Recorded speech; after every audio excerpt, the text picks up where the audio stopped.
Welcome to the Heal, Thrive, Dream podcast, where trauma survivors become healthy thrivers. Each month, we'll feature a theme in the trauma recovery and empowerment field. To promote your recovery, healing, and learning how to build dreams, here's your host, Karen Robinson, transformational coach and therapist.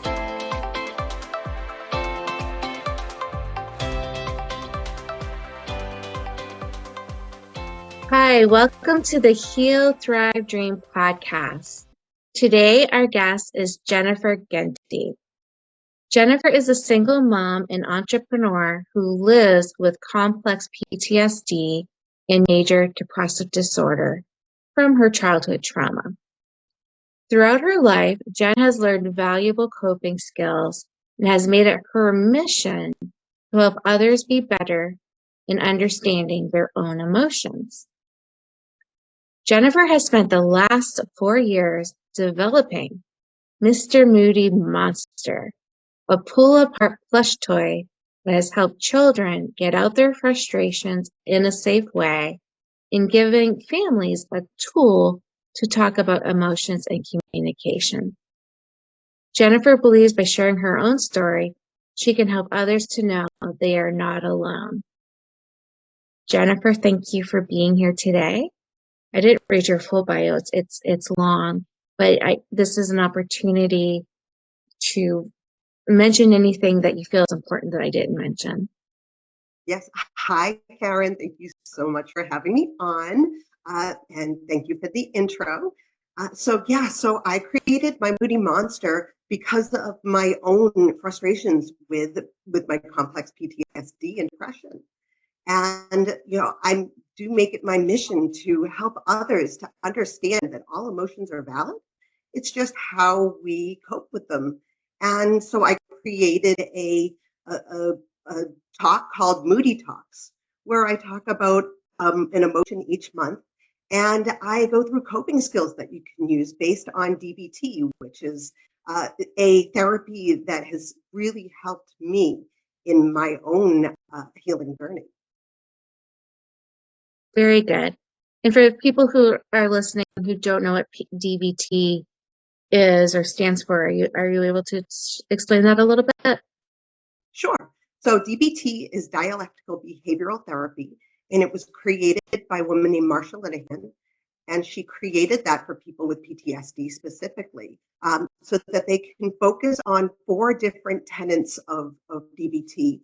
There's mindfulness of emotions, there's distress tolerance, emotion regulation, and interpersonal communication. Those 4 tenets to develop coping skills that you can use and build a toolbox that will help you with distressing moments or just throughout your life. You know it really well. So that's really good that you were able to recall it so well.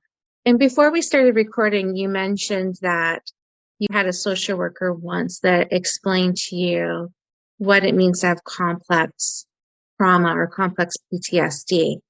Now, I think this is really important because our diagnostic manual in the therapy field doesn't have it listed yet. I believe for 1,000% it'll be in the next edition. But how does she explain complex PTSD to you? Sure. So she told me a great way to understand the difference through. So with PTSD, imagine that you've been in a really bad car accident and maybe you were hurt or someone else was hurt. And that was a really traumatic situation for you. And maybe the next time you go to drive, you feel really triggered by getting behind the wheel, or you don't want to be in a car, or you feel very sick to your stomach thinking about driving. And it inhibits your ability to do that specific thing that you had trauma with. But over time, you can work through that trauma and develop the skills you need to sit behind that wheel, drive for 2 hours maybe, and be okay and not feel anxious or triggered in any way. With complex PTSD, people are steeped in their trauma. So they've been in their trauma for a long time, like childhood abuse or domestic violence. There's military or even homelessness can develop complex PTSD. And what it does is it changes your body chemistry and your neurons, and you live in a heightened awareness of where you are and what's going on around you. And you have a heightened, you know, intolerance for certain aspects of everyday life because you're living in the moment that you were when you were developing this trauma. So it's really more about when you've been in trauma for longer term than just an immediate one time thing. Exactly. Yeah, and I think the key is most people with complex PTSD, it does start because of something that happened in childhood. And the current diagnostic manual has that as developmental trauma, right? Yeah, so without triggering anyone in the audience, are you able to share just a little bit about what your childhood trauma consists of? Is Sure. that, are you So, comfortable with that? oh, I'm comfortable. Yes, yes. I believe that sharing my story is important for others to realize that they're not alone, that, others Absolutely. have also had this happen and feel the same way they do. So, my childhood trauma, I lived with my abuser. He was my father, and I had two older brothers, and the abuse went on until I was about 14, and my one of my older brothers had just had enough, and he told an adult that he felt comfortable with, and so after 14 years, I was free of living at home with my abuser, but it didn't really stop there. There was a secondary traumatic abuse. I consider it abuse when we went into the court system to put my father into prison for what he had done. And the court system was not kind to us as children, and we were teenagers, and they weren't very helpful to our healing. They actually created more trauma through maybe not believing things that we said. I held on to certain aspects of my trauma that I did not talk about until later, specifically the sexual abuse that had happened. And they didn't believe me.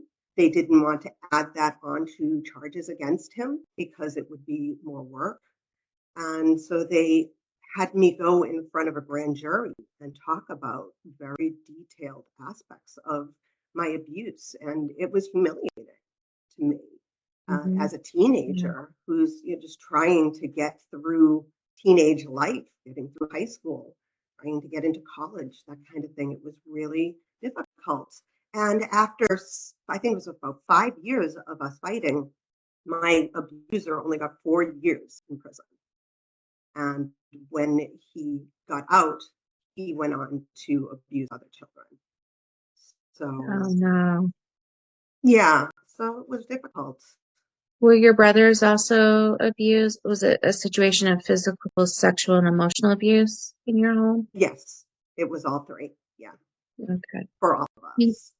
what about your mom? What was going on with her? Was she around? Well, my mom really hid herself in her job. So she, I think a lot of it was way too much for her.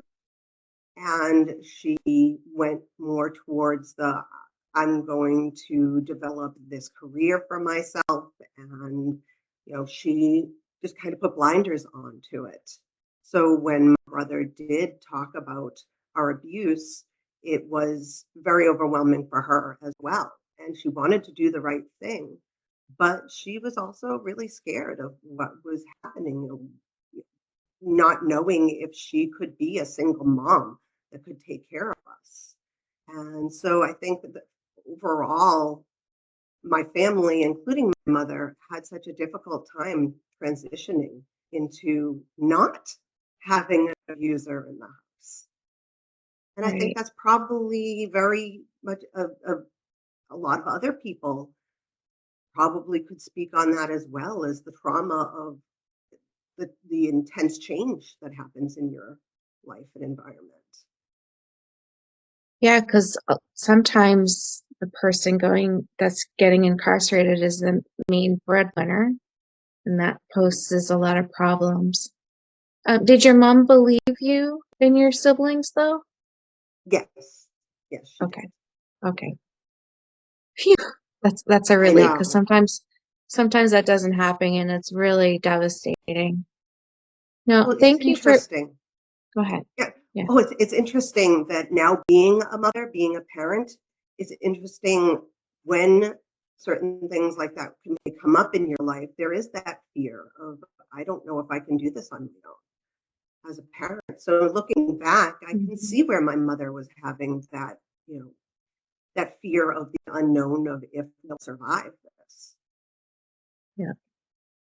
Yeah. In my mother's case, she was also a survivor of childhood abuse and then domestic violence. So she had even less skills to kind of cope. So yeah, it was not good. So wow, so you survived your childhood trauma, and then did you go on to marry, or were you in a relationship with someone that was also abusive later? Or Uh, did you? no, not Yeah, so I did marry, and I married the man that I met at 19 while I was in college. And, during that time, I did a lot of pushing back on my healing journey. And, my partner, uh, he was very helpful with that side, the trauma side. He was a very devoted husband. And I think what really happened with him is that when we had children, things changed for him because I feel like maybe he didn't feel like he was uh, getting as much attention as he wanted in Mhm. ways, which I think can happen a lot with couples. Yeah. And also, a lot of times we ran into financial crises that I would later find out were created by him without me knowing. And he would go. He used to work over in Korea, and he'd go over to Korea and leave me with no money for me and my children to get food. So we had financial abuse in our relationship. But in the beginning, he was a very good partner, understanding my abuse, and he was not abused himself.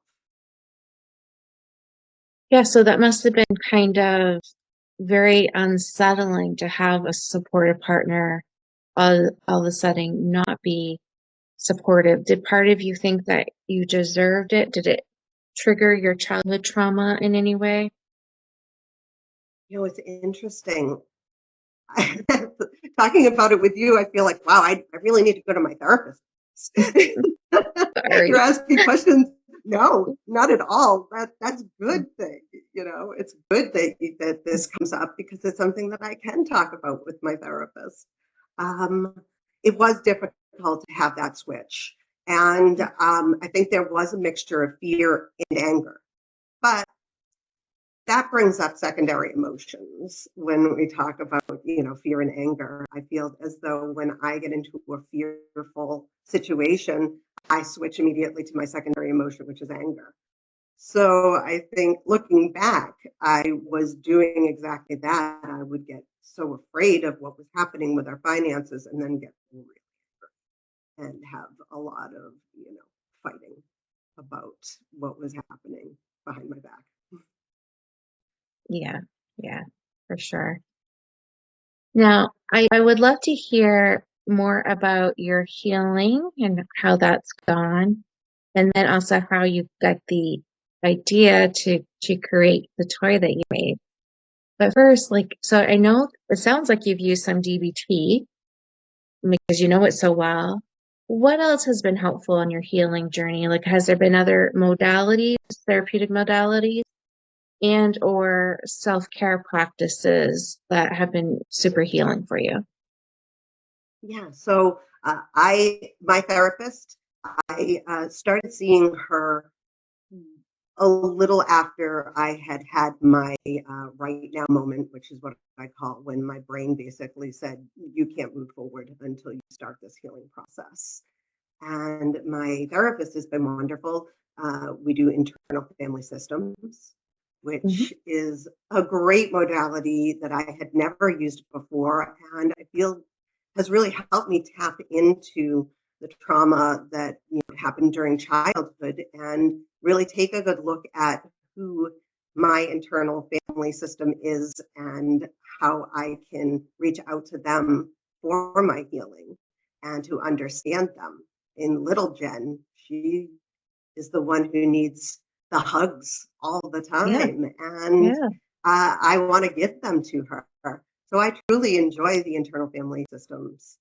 And also, we have done EMDR, which has been a great therapeutic tool for me because we've been able to tap into certain parts of my trauma with it. And, I've been able to get rid of like really bad nightmares and, memories that have been really traumatic for me. I've been able to work through them without having less of my physical symptoms when I'm in a traumatic episode.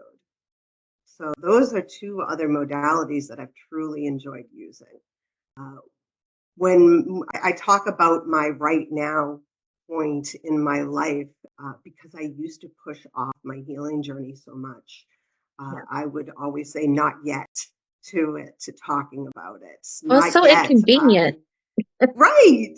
Exactly. It's like, not yet. I just started a career. Not yet. I just had a child, right? So it's really not, you're right. It's totally inconvenient. So I'd push it off and it'd be not yet, not yet, not yet until I had to close my boutique. I had a women's clothing boutique and I had to close that boutique and go into bankruptcy.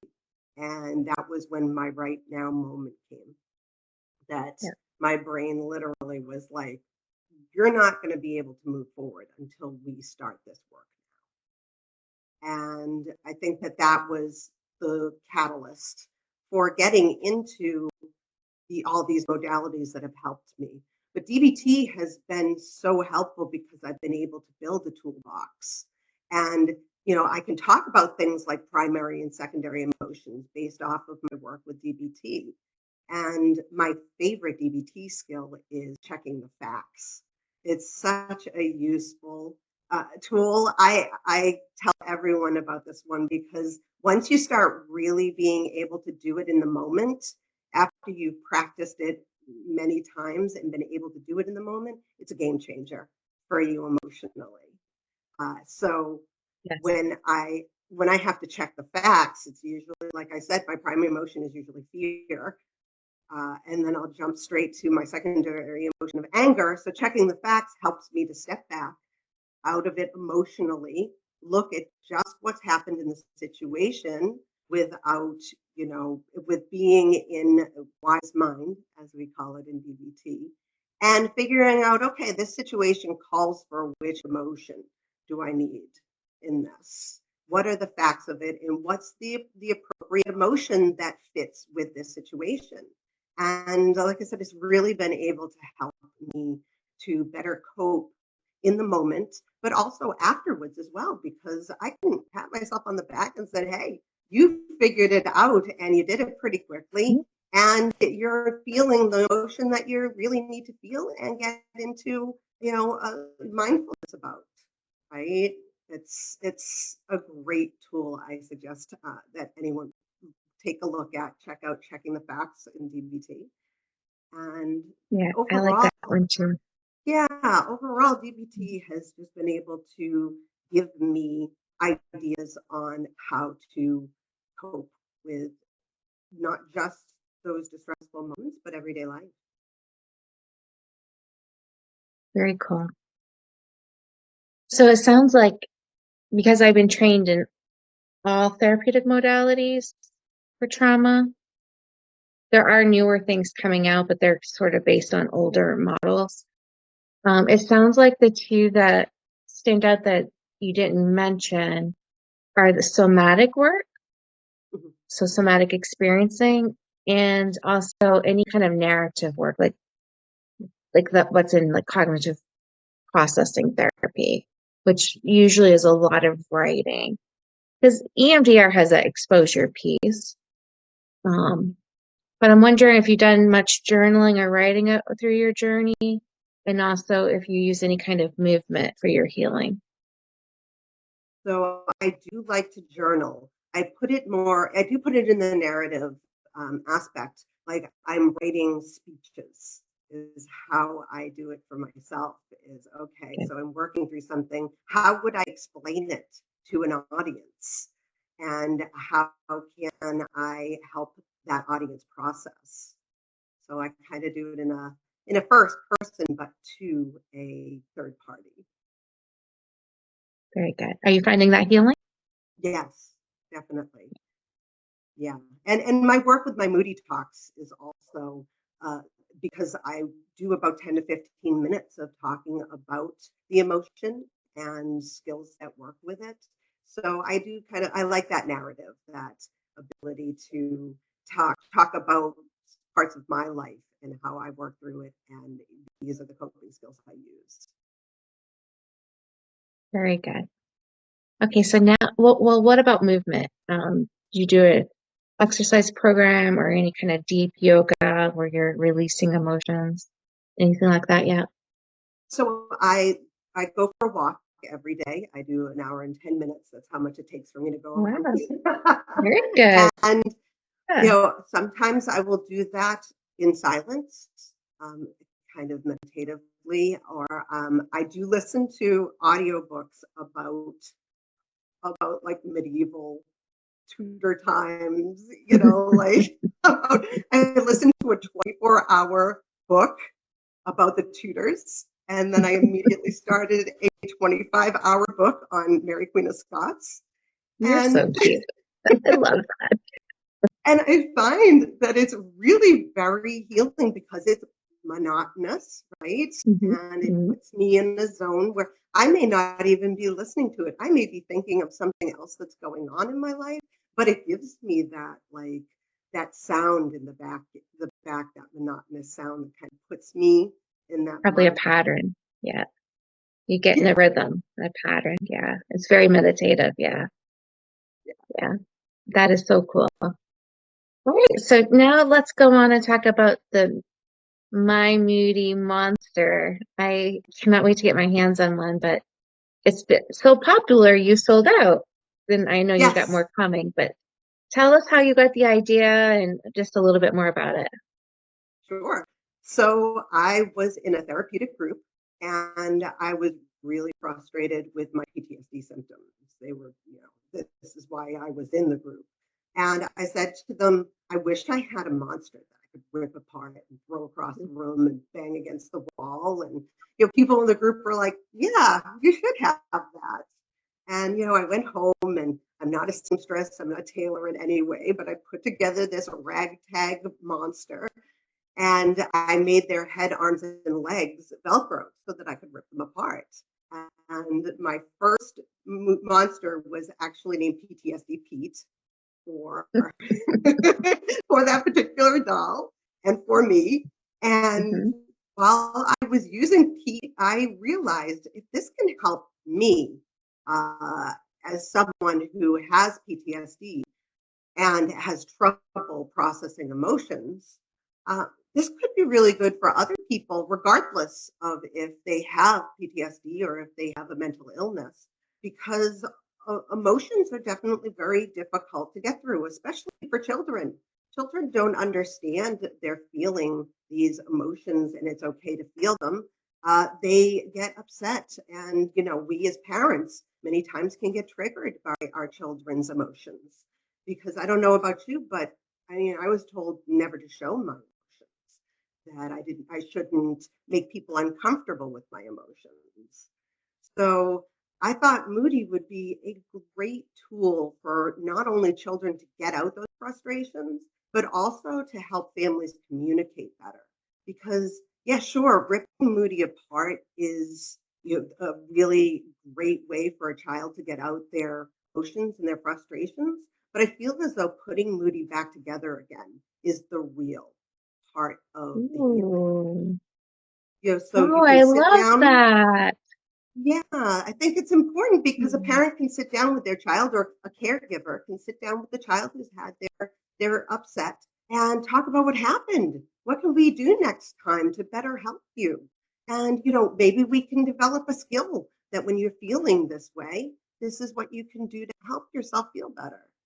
So Moody's great to rip apart, and he's a great buddy to have there to get out those frustrations. But I think they're definitely a tool to help communicating emotions and for understanding each other. So I got them out there into families, and I also had therapists and teachers test them out as well, because I found that therapists have had a great time with Moody because they can not only use them with their young clients, but with the parents as well, as a tool for them to be able to talk to Moody as if it's their child, to communicate before they sit down with their child in therapy and have a discussion of what's been going on. Have And have adult survivors played with Moody and given any kind of feedback?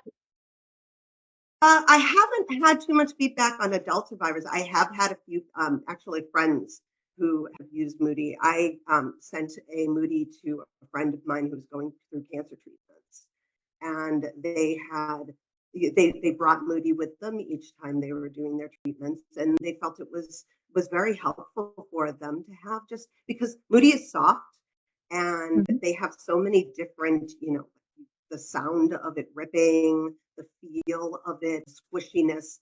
So it's really good for tactile, needs, such as autistic children. I've had a few autistic children let me know, their parents let me know how Moody has been doing in their lives. And that tactile part and the sounds, the ripping, all that has been really helpful for autistic children to use Moody for communication, especially nonverbal children. Wow, that's so cool. I can imagine that Moody's just really great for stress relief, just the pulling apart and putting back together. Sometimes when we're stressed, it's just so helpful to have something to do with our hands. So for any age, yeah. Well, Jen, that's really cool. I want to get myself a Moody one, so a Moody Monster myself. So make sure you let me know when they're back in stock.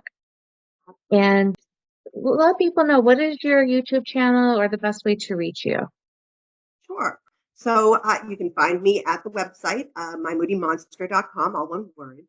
You can find me on Instagram, Facebook, on Threads, and TikTok, and LinkedIn as My Moody Monster. And my YouTube channel is also My Moody Monster, and you'll find My Moody Talks on there, as well as Moody Storytime, where Moody and I read a book about big feelings. And that's been great for kiddos when they need time to maybe sit back and they've just been frustrated and need some info on the ways that they feel their emotions and how they can feel better. So cool. I really appreciate you being on the show today to talk about how you survived and thrived post-trauma, and how you took your pain and developed something that can help others. That's so beautiful. So thank you so much. Thank you so much. Thank you for listening in today. Please join us next week, same day and time. Also, I would love for you to check out my website, healthrivedream.com.